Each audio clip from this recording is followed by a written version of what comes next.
Bismillah ar-Rahman ar-Rahim. Assalamu alaikum, brothers and sisters, and welcome to the Qazwini Brothers podcast. This is our 14th episode. It's the second to last. I know I've had a blast doing it, and inshallah you guys like what we've been doing as well. My name is Sayyid Muhammad Jawadqazwini, and joined with me today is my dear elder brother, Sayyid Muhammad Jawadqazwini. Today we're going to be talking a little bit about gemstones. So many people like to wear rings. We have a hadith about different type of gemstones. So we're going to be talking about A through Z about different gemstones, just because there's so much misinformation involved, certain superstitions and things of that nature. أعوذ بالله من الشيطان الرجيم بسم الله الرحمن الرحيم الحمد لله رب العالمين والصلاة والسلام على محمد وعلى آله الطيبين الطاهرين. Respected brothers, sisters, friends, viewers, Assalamu alaikum wa rahmatullahi wa barakatuh. I actually think that this topic is, first of all, it looks like people are very interested in the topic. Right.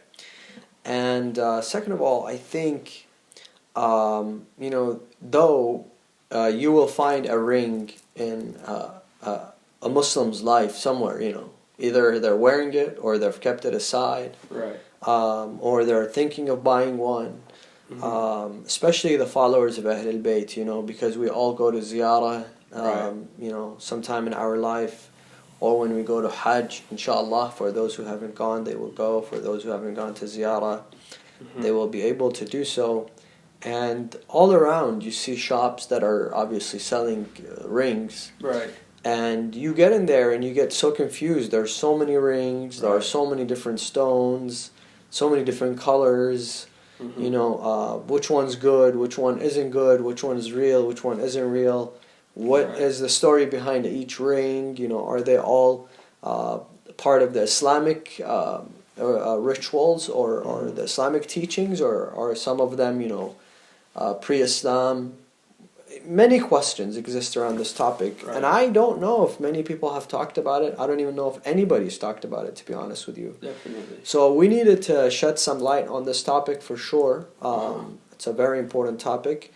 Though obviously I want to say right in the beginning that I have a hobby of knowing about stones and collecting rings, and though I don't collect many, when I try to also gift, so I don't keep, I don't store too many. But what I'm trying to say is I have a hobby for it, so I know quite well. I mean, I know I have some good information, right? But I'm not an expert. Right. Definitely not an expert. So we're just discussing this, I guess, from...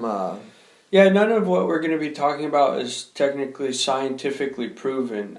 Although we searched far and wide for different scientific articles about benefits of gemstones or things of that nature, but doesn't seem to be like there's any studies conducted at all in the scientific world.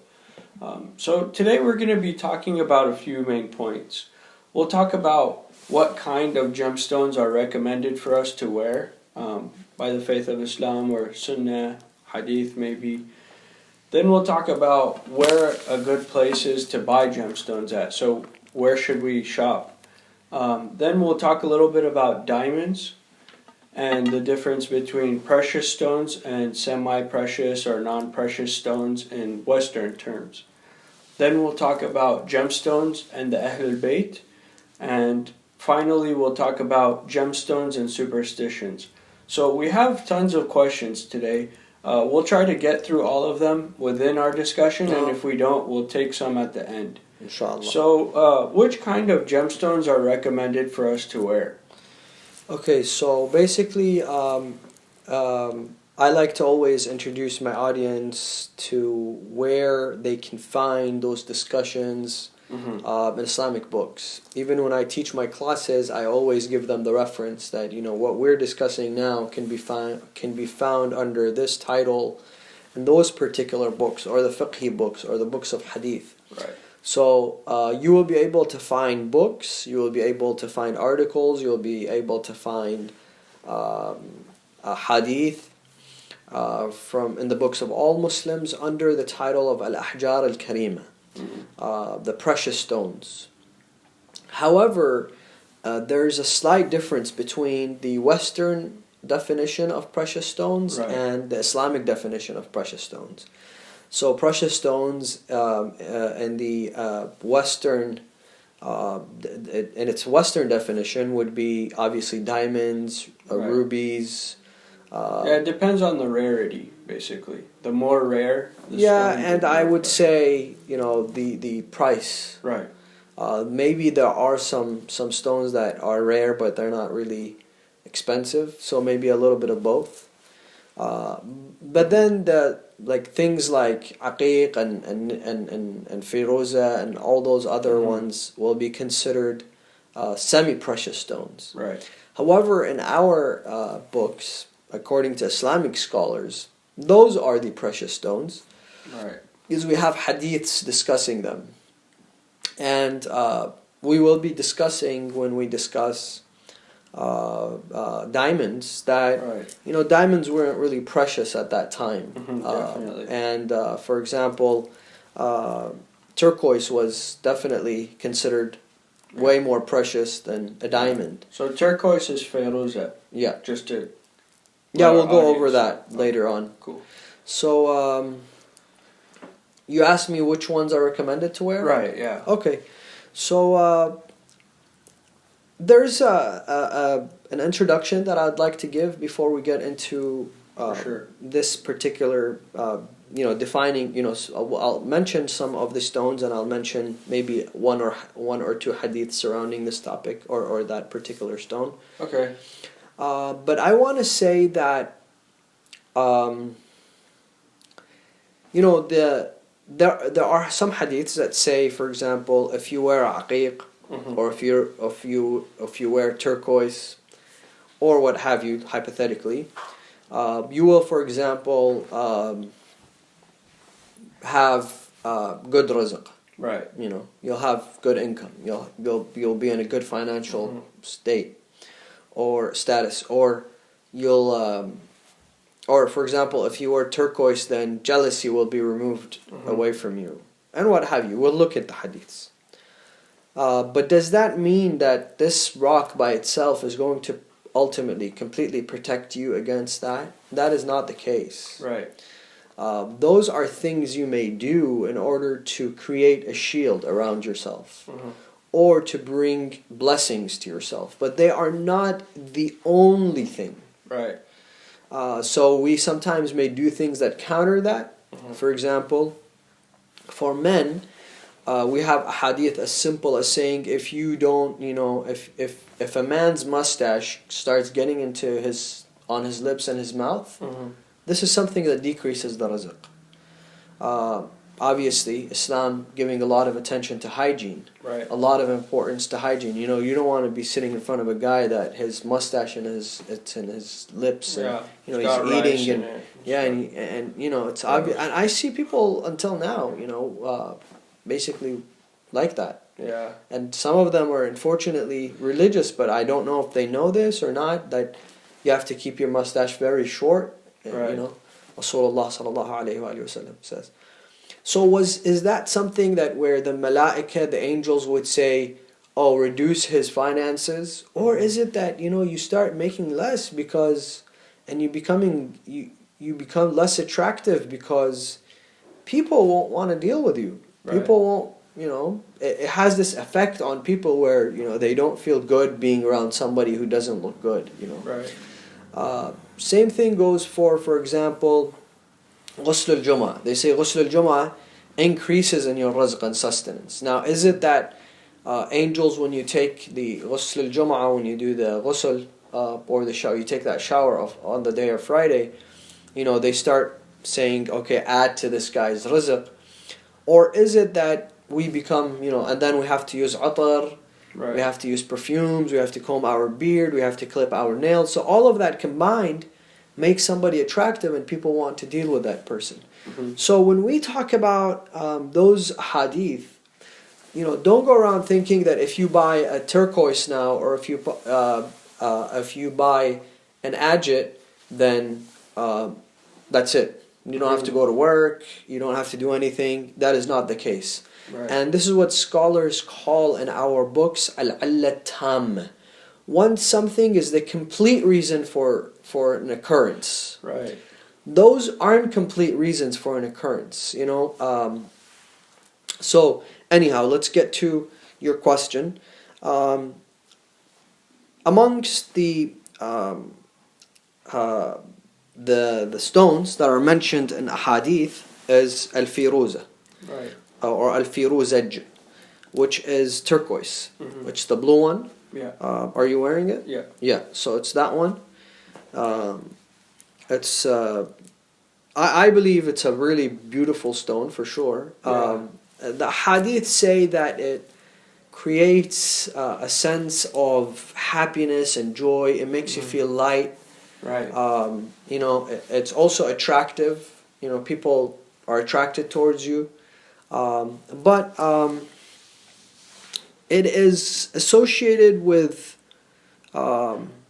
victory. Right. I would say the correct translation would be it's associated with victory. Right.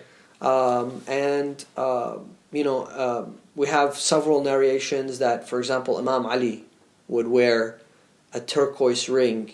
Mm-hmm. He may have wore other ones, but in some battles we know that he wore a turquoise ring on his right hand, and on there was something written. And inshallah we will be talking about what was written on the rings of the Imams and the Ma'sumin. Mm-hmm. I personally love this stone. Yeah.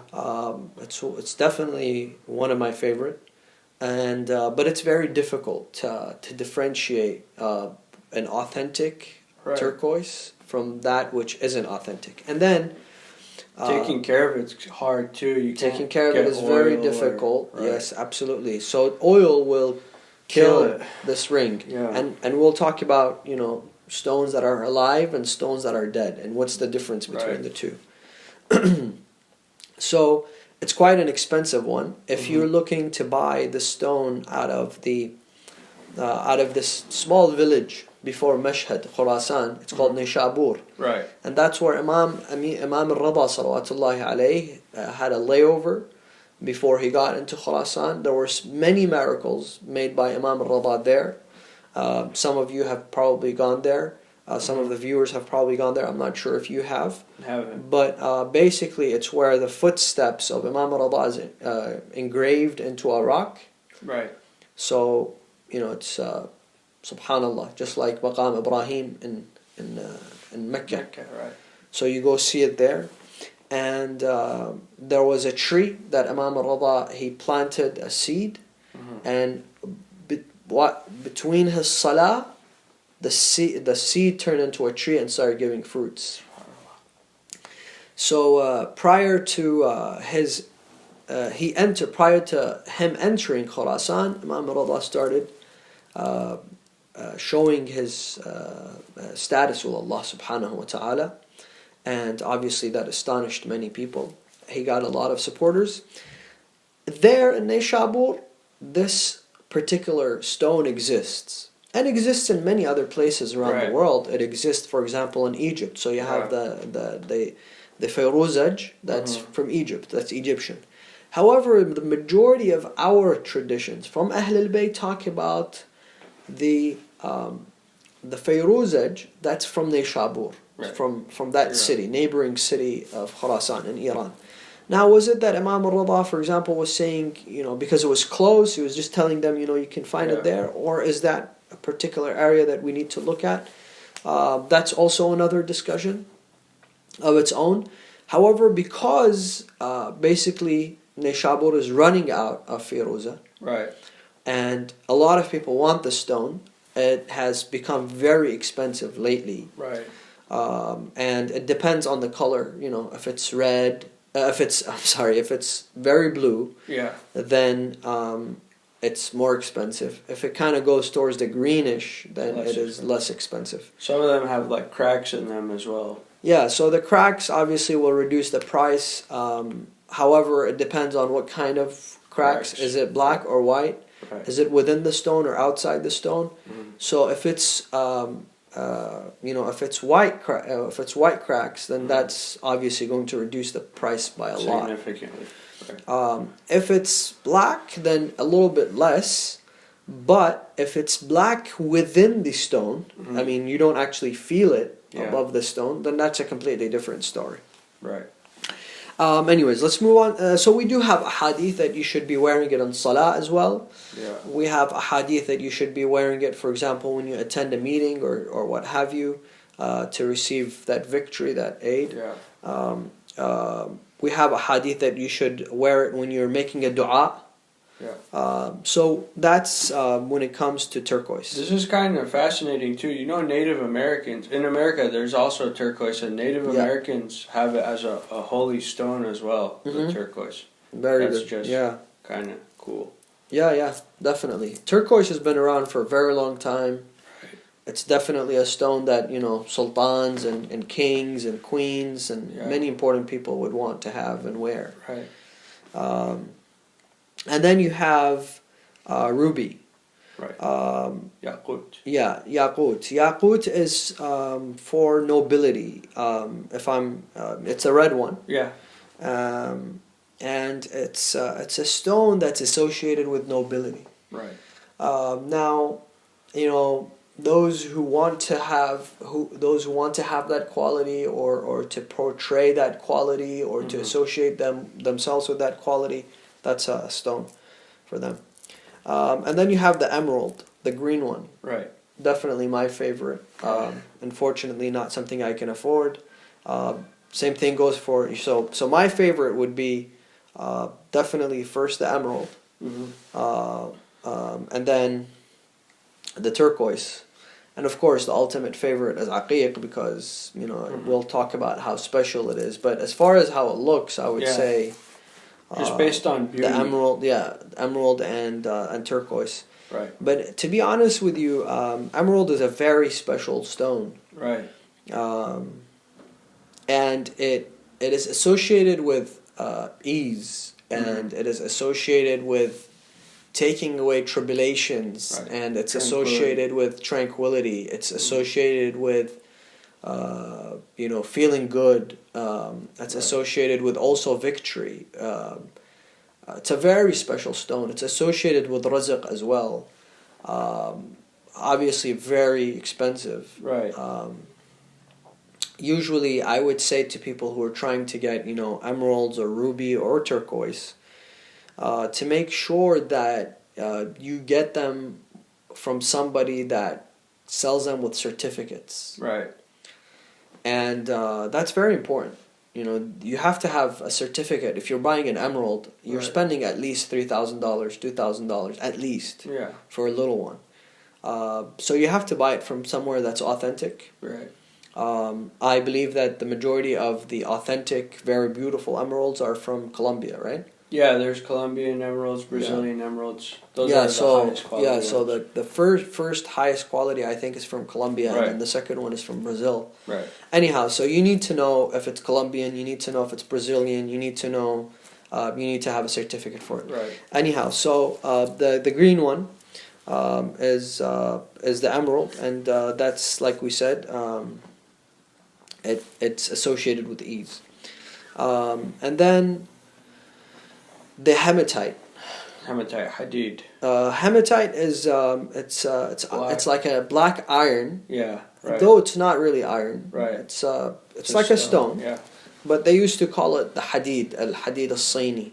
Chinese metal. The Chinese iron. Right. And you will find that in Islamic countries it looks black. Usually on there, this statement is written: "A'udhu bi jalalillah, I seek refuge in Allah's glory. A'udhu bi kalimatillah, I seek refuge in the statements or the words of Allah. A'udhu bi rasulillah, I seek refuge to Rasulullah." This is something that Imam Ali, the Ahlul-Bayt, and the companions would wear in times of difficulty, with this statement sitting on, written on it. In fact, we have a hadith that Imam Ali, in times of difficulty, would wear the stone as well. Right. In times of battle, sometimes he would wear the stone as well, with this statement written on it. And it's more affordable too, the hadith. It is. However, this is not something you want to wear all the time, for Right. sure. I know you said that nothing is scientifically proven. Now, I know for a fact that I've read articles and I know of, now they weren't in English, so I don't know how authentic they would be, but they Right. seem like they're reliable sources about how they use the example of iron and magnet, Right. and how they have an energy towards Right, each other, they're right? conductive. Yeah. So, but you don't see it Correct. and you don't feel it, right? Correct. Unless you put them next to each other. Yeah. So basically, they say that all alive rocks or stones have this Organic stones, yeah. this energy, right? Right. Definitely. However, some of them will end up dying, like Mhm. you said.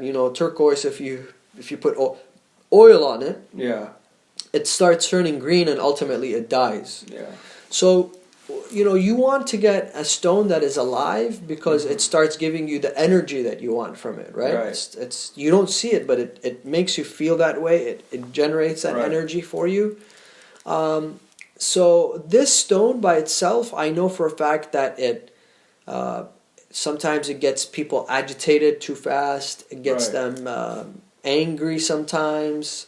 I know, for example, some people start getting even headaches Yeah. if they Little wear it boost all the of time. testosterone, maybe. Yeah. So anyhow, so I would say wear it if you need to. It's the hadith say when you're traveling, when you're going into a business meeting, when you're going into war. Hopefully, you don't have to go to war anytime soon. During the lockdown of Corona, yeah. don't wear it at home. Definitely, yeah, definitely. And then you have the aqiq. Right. Aqiq is obviously the most mentioned in hadith. You will not. I mean, you will never find any other rock or stone praised like the aqiq in our books and a hadith. It is definitely something that the Ahlul-Bayt always had. Right. And aqiq is of many kinds. Many kinds. The ajit Definitely. has many kinds, many different colors, many different places. Yeah. But we're talking about the black one. I'm sorry, Red. the red one. Carnelian. I'm very tired today. It's okay. The red one, the yellow one, Okay. and the white one. Okay. So the white one, it's very rare. It's not easy to find. Yeah, it's pretty awesome. Well, just putting it out there that it exists, yeah, it's really nice. Yeah. And then you have the yellow one that is very yellow, Yeah. or yellow towards a little bit of red. That's Sharaf Shams. And that's called Sharaf al-Shams, Right. but it's aqiq. Right, But right. because of the color that obviously nickname. resembles, the sun, Mhm. they call it Sharaf al-Shams. Right. And then you have the aqiq that is red. Right. Now, the best place to acquire aqiq from, and the hadith that talk about the aqiq, it talks about the aqiq that is from Yemen, al-aqiq al-yamani. Right. Many hadith, many beautiful hadith and narrations speak about the aqiq that comes out of Yemen. One of them is the one that says, Allah put this message, his message, which is the belief in the oneness of Allah, Tawheed, Right. the prophethood of all the prophets and their message, and the prophethood of Rasulullah sallallahu alaihi wasallam, and the wilayah of Amir al-Mu'mineen and the Imams after him. This is the complete message, right? He offered this to all his existence, all his creation. Right. And amongst the creation that hastened in accepting this was the mountain of the Ajat in Yemen. Jabal al-Aqiq in Yemen. And that is why it's praised. That is why it's loved. Now, this could be. I haven't really seen the chain of narrators, or I haven't really seen how authentic this hadith may be. But it's a hadith that it's mentioned. For example, in the book of Sheikh al-Saduq, Thawab al-A'mal. Wow. It's a very popular book. I don't want to say a very authentic book, because in all our books you'll find something that is authentic and something that it isn't. Right. But I'm just putting out the hadith out there. So the hadith about aqiq are way too many. So basically, we have a hadith from Imam Reza that says ينفي الفقر. It removes poverty. We have another one that says ينفي النفاق, again from Imam Reza, that it removes hypocrisy. Hypocritical traits will be removed if you have the aqiq. Imam al-Sadiq says, if you wear the aqiq, then you will not be impoverished, right, and you will not die as a poor person. It is narrated. It is better that I say it is narrated or it's attributed to Imam al-Sadiq, because obviously when you're fasting, you can't really say Imam al-Sadiq said this if he hasn't said that, or the Ma'sumin. So it's better that we attribute. And once again, I want to re-emphasize that we're attributing this to the Imams as it appears in our books. A companion of Imam al-Baqir by the name of Bashir, he says, أي الفصوص أفضل يا ابن رسول الله? Which ones, which gemstones are the best of stones for me to wear, ya ibn Rasulullah? Right. So he says, أين أنت من العقيق? Why aren't you don't you know about aqiq? Don't you know about aqiq? And then he tells him that it's good for sa'af al-rizq, for increase in your rizq. We also have a hadith about prayer while you have aqiq. We have some hadith that say each rak'ah is equivalent to 1,000 rak'ah if you wear aqiq from Yemen. Right. We have a hadith that one of the Imams, I believe Imam al-Sadiq, was with his companion, and he passed in front of the palace of the Sultan or the king at the time, who used to call themselves the Khalifa. And somebody had come out and he was lashed and he was hit and he was abused. And that was something normal, Right. They would do that in police stations all the time. They still do that in the Middle East. Mm-hmm. So Imam al-Sadiq says to his companion, see if he's wearing a ring. And he says he is. He says, what is the ring? So he says, it's not aqiq. He says to him, it's not aqiq. We don't know what it was. And he says that if he had wore the aqiq, it would have been a protection for him. Wow. So they say, such a hadith say that it's protection against poverty, it's protection against death. Mm-hmm. Obviously, we have two types of fates written. Obviously, one is Definitely. mu'allaq, that changes if we pay sadaqah and what have you. Or, for example, we are in aqiq, and one that is definite and that cannot be changed. Right. So I'm sure it's talking about that one. And against whatever is going to make you bleed, as in, you cut yourself or whatever, it protects you against that. Right. So, again, those aren't al-illa tamma, an absolute reason. It's possible that you wore a aqiq and you cut yourself, or something bad happens, God forbid. But I'm sure it had protected you many times prior to that. And when we say that, by the way, are we going to talk about superstition later? Yeah, definitely. Okay, so we'll talk about that later. Al-isra' biqada' al-hawa'ij. It gets your hajat and your prayers and your needs or what you're praying to Allah answered quicker if you have aqiq. We also have a hadith that says when you wake up in the morning, take this aqiq and put it in the palm of your hand, or if you have a aqiq that it's not in a ring but it's just a stone. Yeah. And that's why you see some people, they do this. Yeah, they flip their ring. They flip their ring. So what's the significance behind it? It's because they say you look at the aqiq and you read inna anzalna, and then you read a little dua, and you then receive protection from Allah subhanahu wa ta'ala. Right. It's against theft as well. And obviously, it's a very recommended stone, worn by all the ma'sumin and all the by Rasulullah sallallahu alayhi wa sallam. Imam Ali was asked by Rasulullah when he was in Yemen, what do you want me to bring for you? And Rasulullah said to him, several horses. He had asked them, Rasulullah, so he said to him, I want this horse, because the Arabian horses there were also very special. And he told him to get him aqiq. Now aqiq was also very cheap. It wasn't expensive until the recent conflict in Yemen, Right. and obviously Yemeni merchants can no longer get the aqiq out, Yeah. and it's also become expensive. It's become rare, unfortunately, not as much as it used to.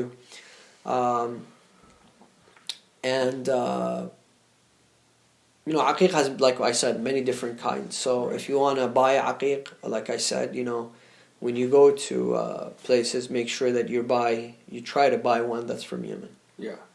So talking about all these different kinds of stones, where would be the best place to buy some? We have like 5-6 different type of stones we just talked about.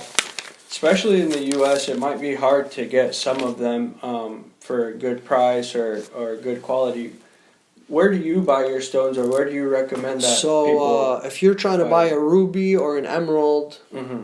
I would say it's good. Yeah, I would say anywhere that it's authentic. I know that. Go to Colombia. Go to Colombia. It's actually not as easy in Colombia. It's probably easier elsewhere. Yeah. Because it's associated with mafias and gangs, and sometimes it's even dangerous. Mm-hmm. But I know that there's a lot of places in Dubai that have that have emeralds with certificates and what have you, and rubies with certificates, and they're reliable places. Mm-hmm. Now, is it going to be cheap there? No. So if you know anybody who was good at this stuff, you might want to get their help. But when it comes to aqiq and when it comes to turquoise as well, turquoise, obviously, your best bet is in Mashhad or in Iran, mm-hmm. if you're trying to get a Neyshaburi one. And because it's become very expensive now, very expensive, right. I mean, by expensive, it's almost as expensive as the emerald. Wow. Now there's places that sell it with certificate, that this is from Neyshabur. And it has a little brief summary, how old it is, this, that. But in the same time, I still would say, try to get it verified. Right. Speak to a gemologist if you can, Yeah, I don't know if it's going to be easy for them to tell you if it's from Neyshabur. Oh, right, yeah. Or not, unless they see it. Right. Yeah, so basically the one from Neyshabur, usually behind it, there's whiteness. There's like a whiteness, and it's not so smooth. Right. And the ones from Egypt, no, they usually have like the black cracks or the black what they call veins. Right. I know the American one also has the little white dots behind it. Yeah. Little spots. So basically, I would say a good place, is Iran is good, Iraq is good. Those obviously will have the most. Iraq, I would say Durr and Najaf. That's what you want to get from there. Right. But the rest come from Iran, to be honest with you. Right. Now, how authentic it is, how reliable those places are, how truthful they're going to be, that is not something that we can obviously discuss here. Yeah. But I have, because obviously I lived in Qom for 14 years. And I have this hobby, and a lot of my friends, when they visit, they also want to get rings and what have you. So I was able to find trustworthy people. It took me a long time, but I found some very special people that have very special things. I know a lot of people too. They go into a jeweler, buy these jewels, gemstones, and it could be a real gemstone, but it may be lab created. Yeah. So there's a high influx right now within the Middle East of lab created gemstones that look identical to the real one. You can't really tell it apart. So it's just like wearing plastic, basically. Yeah. It's created in the labs. It has the same chemical composition though, which is crazy, but one is created in the lab, one is created naturally. So this kind of makes me want to transition and talk about the definition of precious stones to us, and maybe the definition of precious stones in pop culture or Western culture. Diamonds obviously are right now the most precious stone, price-wise, rarity-wise, because that's how it became. I want everyone to go look into the history of diamonds and why the price is so expensive right now. Diamonds were in abundance in Africa, 200-300 years ago, in a crazy way. They were not rare at all by any means. They were just a simple rock. But eventually people caught on to diamonds, and Europeans and people that were colonizing Africa, they started to mine all the diamonds out of Africa and hoard them within their own countries. That way the price of the diamond would increase and the rarity would increase. So right now, people, especially sisters, when they get married, they want a diamond, or they want some diamond earrings, or, they want the wedding ring to be a diamond. And some of these diamonds, 30 grand, 40 grand, obviously millions of dollars in some diamonds, but if you're spending 30, 40 grand on a wedding ring, yeah, making payments for like you could put a down payment on a house and get a ring that has actual spiritual benefits. Yeah. Or actual, diamonds have no spiritual benefits whatsoever. It's just the sisters are already getting upset with you. I'm just joking. Yeah, Blood Diamond movie, I see that. Yeah, Blood Diamond movie. Yeah, so especially those diamonds, a lot of them are, the way that they're extracted is highly corrupt. People die over these stones. And then they're brought over here, kids, Yeah. innocent people. Yeah, so I want everyone to look into diamonds, and I'm actually not that. So we know that you're not gonna be buying any diamonds when you get married. Yeah, I mean, I don't know. It depends on the person, but I don't know if I hope she won't really want a diamond, but we'll see. That's a different topic.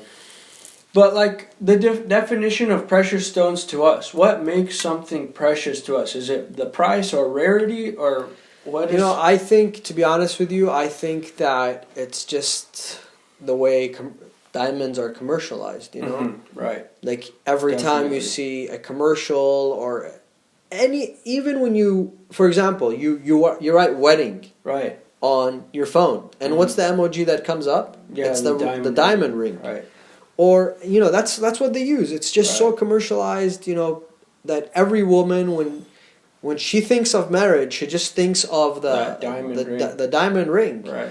And the bigger the ring, it just shows that this guy loves me more, or at least to her friends, or to her associates, that this guy loves me so Instagram. much. Yeah. And I really don't know where this stuff came into our lives from. Obviously, it's not good. It's not good at all. Right. I think a woman that's confident, that has enough confidence, that has an understanding of what goes, what's behind those stones. If you know that a child is going to end up dying because of that rock that you're wearing, that stone that you're wearing, are you going to enjoy that anymore? Right. Or if innocent people are going through hell because now that you're might have that. Negative properties on you.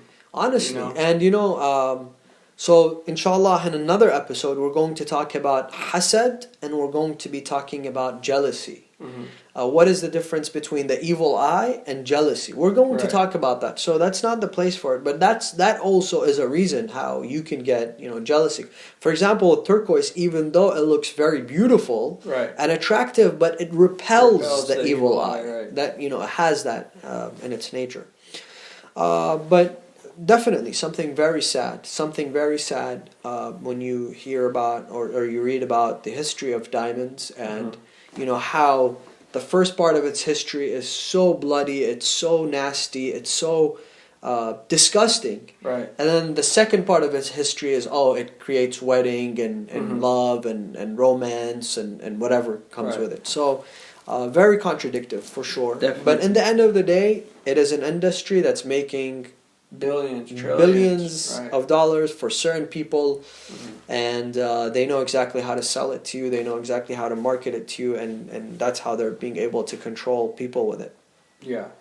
When we talk about gemstones, we obviously had many questions asking what kind of gemstones the Ahlul-Bayt wore. Yeah. And if they did wear some, did they have any inscriptions on them? Were they etched with any ayat or hadith or anything like that? Yeah, so basically we talked about the stones that they would wear. Right. And now we're going to talk about what was written on their stones. And obviously, we'll talk about if you should have the same thing or you can go for something else. Amongst the rings that we wear today that is meant for protection is something called Jawad. Right. It's a ring that M.Jawad would wear. They usually have like a little star on them. Yeah.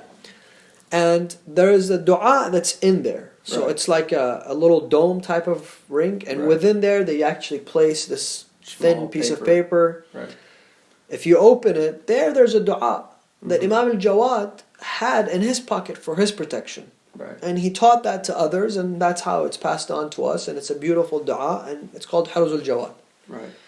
Now, what was written on the stone or the ring of Rasulullah sallallahu alaihi wasallam? It was written, La ilaha illallah Muhammadun Rasulullah. Mm-hmm. Very beautiful statement. Yeah. Also, very powerful statement. Right. On the stone, on the ring of Imam Ali, La ilaha illallah al-Malik al-Haqq al-Mubin. The king, the truth, the apparent. Mm-hmm. La ilaha illallah, the king, the truth, the apparent. There's no God but Allah, the truth, the king, the apparent. La ilaha illallah al-Malik al-Haqq al-Mubin. On the ring of our beloved Lady Fatima salawatullahi wa salamuhu alayha. It wasn't a diamond, by the way. Imam Ali didn't get mostly I would say her. Just aqiq. to remind our sisters. Ni'ma al-Qadirullah, which is translated into that the best of the powerful is Allah. Right. We have many of the powerful, but who has the most power? Allah. Who's the best of them? Allah. Who's the most capable? So the best of the powerful is Allah. Ni'ma al-Qadirullah. And then another one, Amin al-Mutawakkilun. Allahu Akbar. That the ones who have tawakkul will be saved, will be okay. So, the key was tawakkul there, right, in the life of Fatima Zahra. And it portrays, her, and really everything that is written on those stones, it portrayed a huge part and principle within the life of that Ma'soom, salawatullahi alayhi. Al-Imam Hassan, Al-Izzatu lillahi jami'a. All glory belongs to Allah. Al-Imam Al-Hussein. A lot of people want to know this one. Yeah. Inna Allah balighu amrih. Allah's mission, Allah's plan will prevail. Subhanallah. Right. This was written on the stone, the aqiq of Al-Imam Al-Hussein salawatullahi alayhi. Sometimes it could have been turquoise, by the way, according to the hadiths. I see. And other stones, the ones that we have mentioned. Al-Imam Al-Sadiq, for example. Kun min Allahi hadira. Be aware of Allah. And the rest of the ma'soomeen, obviously, our time is limited. Now, can I get something written on my stone? Yes, absolutely. You can buy aqiq, you can buy for example, we have a hadith from Imam Reza salawatullahi alayhi about the turquoise and people who cannot have children, and it has a special dua written on the turquoise for them in a special way. Right. So, you getting the stone, acquiring the stone, and then getting something written on it is not hard. Or buying something that with a statement already written on it isn't hard either. It's more expensive. However, what's important about this is who writes it and when do they write it and how do they write it. You have people that write it, but they're artists. They don't even pray. They don't fast. They don't. They're doing it as a job. Yeah. And then you have others who know they do it part of rituals. I know someone who writes it, for example, between Fajr prayers, after he does his prayers, and sunrise. That is the most blessed time of the day. And he does it with wudu, and he does it with he does so it's very special. It's very different. Pious person. It's very different how those statements are written and how they're going to have an effect. But basically, you can write. I saw a great alim, and by alim I mean up there, right? In spirituality and knowledge, and on his stone, he had written, "I am the servant of Fatima." So you can write, Anything whatever that portrays your personality, Right. whatever that portrays your state of mind. How do you feel about Allah? Are you a person who has a lot of tawakkul? Then write that. Are you somebody who's seeking forgiveness? Then write that. Are you somebody who's thankful? Write that. And see how it makes you feel. It's going to make you feel much better. It's going to make you feel special. There's a lot of books that I have read that within there you'll find that, for example, some of the kings, some of the emperors, some of the imams, some of the sahaba, they have, special stones and they had special du'as and they had special things that made them feel special. And that's what's going to get us to our last part of the discussion. Let me ask you one thing, though, before we go to the next point. So those rings that were etched, were they used as seals for letters, or... Because the one from Rasulullah, yes. Yeah. So, and the imams. Right. But for example, the seal of Rasulullah, if you go to Topkapi you could see it. Yeah, you could see it. It says La ilaha illallah Muhammad Rasulullah. Some of them they would wear it only for themselves, and some of them they would wear it only when they want to use it as a seal. Right. And the Maraja today, the same thing. Right. For example, say the Sistani or the rest of the Maraja, they have the seal, but it's in their pocket. They don't wear it. So they take it out. It could be like a little stamp. Yeah, and they seal it and they put it back in their pocket. Right. And after they die, they break it. But I don't think anybody was literally wearing it. Yeah. And then taking it out and using it as a seal. Right. But it was turned into a ring. Right. The reason being, for example, the Catholic Church. Right. That's how it determined, with people of office, with people like cardinals. Yeah. Cardinals were like princes of the Vatican, right? Right. Princes of Rome, right. Princes of Rome or the Vatican. Right. And that's how, they were given this ring that they have to wear it. Yeah. And they also used it as a seal. It's a way to authenticate their identity, you know, when back before text messaging or WhatsApp, you need to authenticate someone, and their seal is... and now, when, like, for example, you claim you have a letter from a marja', right, you have to have the seal. Right. Without the seal, we're not worth anything. Yeah.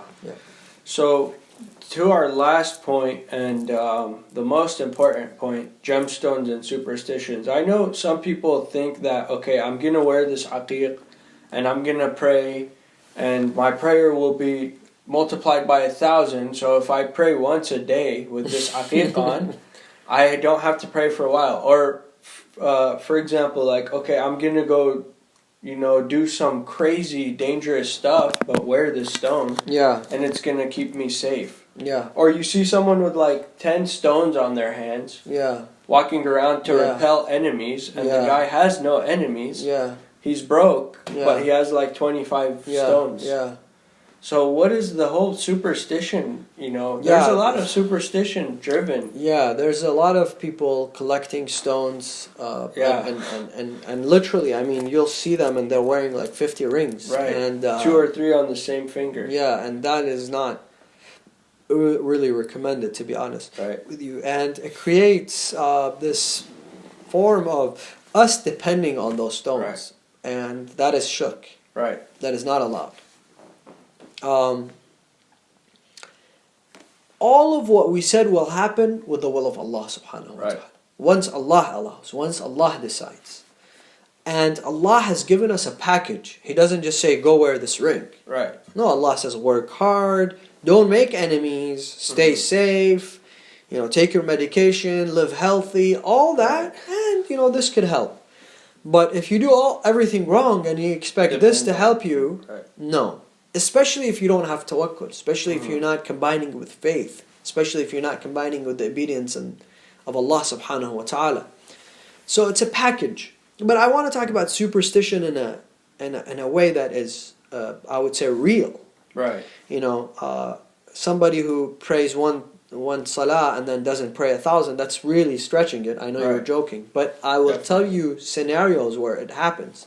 People who end up going to ziyarah, right, or going back home. Lebanese people who go to Africa, people who go to India, people who go to Pakistan, people who go to Iran, people who go to Iraq. I'm sure I've left other places out, but those are the main areas that I want to talk about, and we have to conclude very soon. Is they'll come back, they'll go, and they'll somehow, through somebody, they will get to know someone who is a spiritual leader or a spiritual person or somebody who writes du'as. Right. And they'll go to this person and they'll say, oh, my daughter, she's not getting married. Right. Or she has problems with her husband. Or her husband doesn't spend on her. Or my son is doing drugs. He doesn't wake up in the morning and go to work. Or, oh, my husband, I feel like, he's not okay with me. And the likes. Okay? And what do you think this person does? Is there anybody who has gone to those people and they say to them, no, you're just thinking that in your mind. Right. That doesn't exist. Your husband is just upset with you because every husband gets upset with his wife. Yeah. Your daughter's not married because it's just not time for her. She's going to get married, They won't say that. They'll say, oh, there's somebody who has a spell on you, who has black magic, who's this, who's that. And they'll make up the story where you're literally shivering from fear there, and you're like, I need whatever you're going to my life is going to go down a very dark path. Definitely. So, and then you're thinking, how am I going to get myself out? Well, they have the solution. They're going to give you a little ring, a little tasbih, a little written doodles. Literally, somebody showed me this, and I kid you not, I don't know how much they had spent on this, but he gave me a piece of paper. He said, I got this in ziyarah, and it's supposed to make me wealthy and whatever. So I looked at it, and literally, it was someone who just took a pen and just doodled on a piece of paper and gave it to this guy, and this guy paid money for it. So basically they're going to con artists. Most of those people, brothers and sisters, are con artists. They are lying to you. Yeah. We have to really put a separate discussion about this whole notion of who those people are, what type of powers they have. They could tell you what you had for lunch today. Or not today. You didn't have lunch today because you're fasting. But they could tell you a lot of things about you. So how is that possible? That they know of my past. They can tell you, for example, a lot of things. Honestly, right. It's creepy. It's creepy. I have seen this with my own eyes, so nobody has to explain it to me. Yeah. Or you can show them a picture, and they'll tell you a lot of things about this person in the picture without knowing them. Right. How is this possible? Are those people real? Can they help you? Can they change your life? Can they make it better? Or no. Miserable. This is all shirk. Right. Even if good things were supposed to happen to you, it will change. Right. Because why? Because then you start depending on them, not on Allah subhanahu wa ta'ala. Allah says, قُلْ لَا يَعْبَأُ بِكُمْ لَوْلَا دُعَاءُكُمْ. Right. Allah wants your dua. قُلْ ادْعُونِي أَسْتَجِبْ لَكُمْ. Allah wants you to pray to Him, to have tawakkul onto Him. We didn't see our imams or Rasulullah, God forbid, going and doing such things. And this is all forbidden. Those who get involved in black magic, God forbid, sorcery, they are going to hell. Right. This is a major sin. I know people that come from religious families that have this practice and get themselves into this practice. This is haram. It is not allowed, and they will be punished greatly in the Day of Judgment. If you want to get things to your advantage in this life, what's this life worth, Habibi? What is this life worth? Right. This life is going to be 20 years, 30 years, 40 years of your victory. And then you have to go and answer Allah subhanahu wa ta'ala on the Day of Judgment. Right. So that's a completely different topic. But I want to talk about in the end of superstition. The superstition that comes along with all those things that we have mentioned, where some people use it to their advantage, to cheat people, to lie to people. You have to be smart enough, brothers and sisters, to differentiate between the two, to make good decisions for yourself. And I hope we did some justice to this topic. I know we won't be able to get into it any further, but we'll be able to continue inshallah on similar topics after the month of Ramadan. Inshallah. Thank you so much, Sayyid. Thank you so much to our viewers, everyone that tuned in. We hope you enjoyed our topic today. Thank you so much for your questions, for your support. Unfortunately, we don't have much time left to talk, but please be on the lookout. We're going to have one last episode. The topic is going to be announced, within the next day. Put your questions there and give us your positive feedback. If you want us to change anything or have anything in mind, please subscribe to our YouTube channel as well and keep us in your du'as. There's only a few days left in Ramadan. And thank you. Assalamu alaikum wa rahmatullahi wa barakatuh. Thank you, brothers and sisters, for joining. Wassalamu alaikum wa rahmatullahi wa barakatuh.